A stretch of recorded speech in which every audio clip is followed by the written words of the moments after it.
as important to the study of UFOs as the telescope was to the redefining of astronomy. You can meet the alien.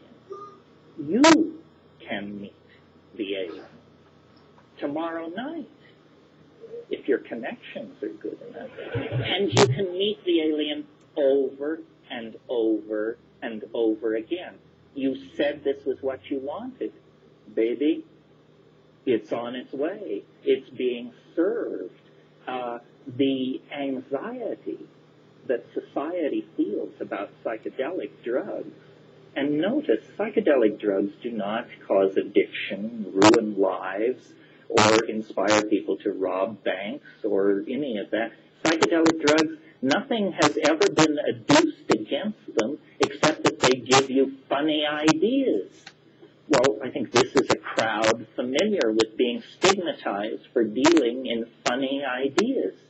They haven't made UFOs illegal, but they certainly have made psychedelics illegal. This is because this is the portal. DMT is, kind of a portal, or, kind of a door for the transport of the spirit out of the body, it appears to me.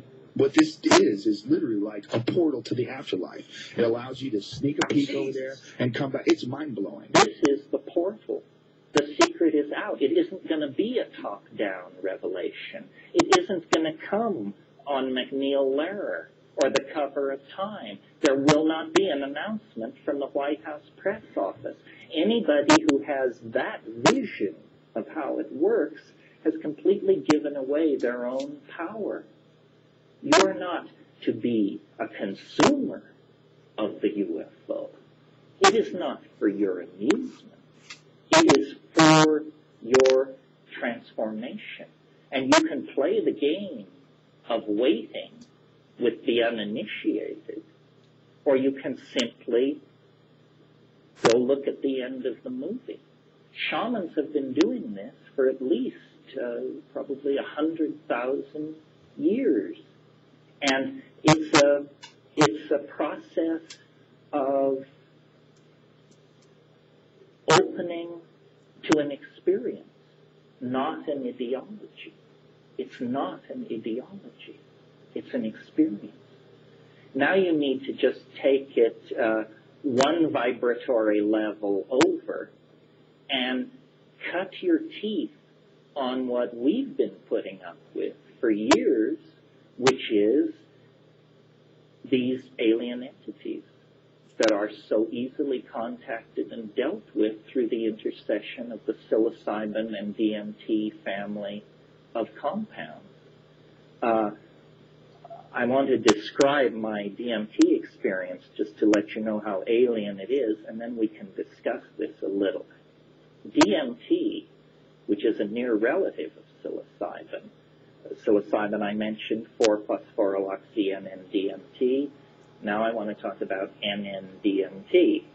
This is a compound, the commonest hallucinogen in nature. Note that, because if an alien were spreading hallucinogens around, this would be the one to look at. It's the commonest one. You smoke it. It only lasts 3 to 7 minutes. Not long, folks.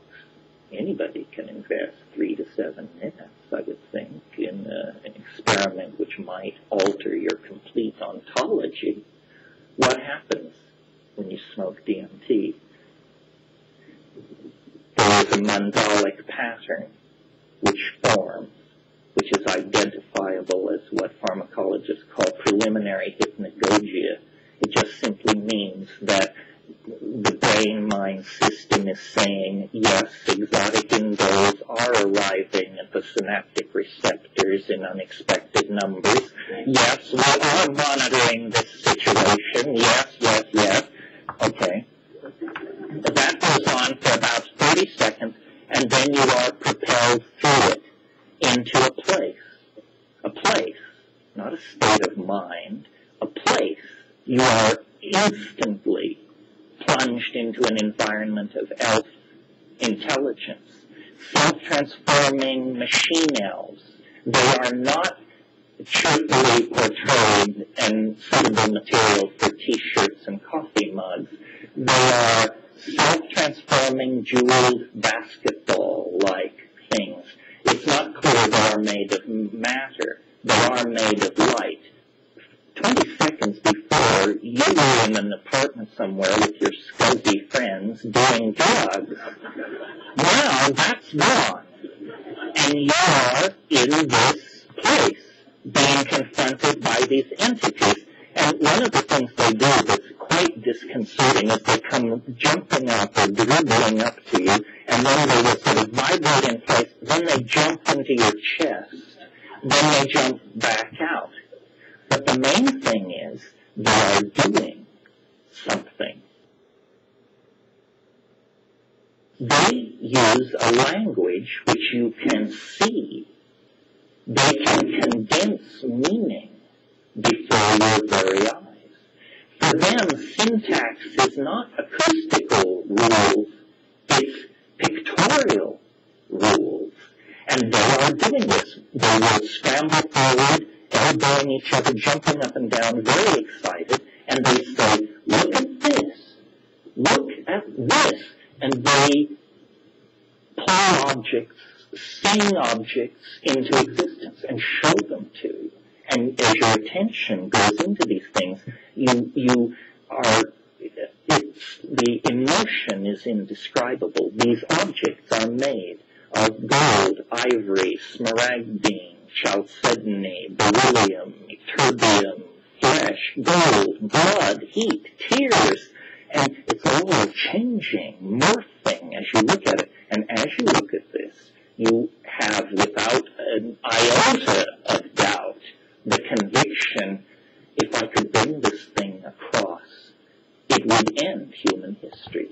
Argument would cease. You would just say, look at this. And they're pushing each other away, showing you, look at this one, look at this one. These objects themselves emit sound and make other objects. The whole thing is going on in an atmosphere of incredible hilarity and confusion. It's now 1 minute since you left your scuzzy friends in that badly furnished apartment. Naturally, the fact that you're having this experience raises certain fundamental questions, such as, am I dead now? Is that what's happened? And the entities say, don't give way to amazement. Don't flip out about how you can't believe it and it's impossible and so forth and so on. Don't do that. Just pay attention. Pay attention to what we are doing and what we are showing you. And what they preach is a new dispensation of language, a language that can be beheld.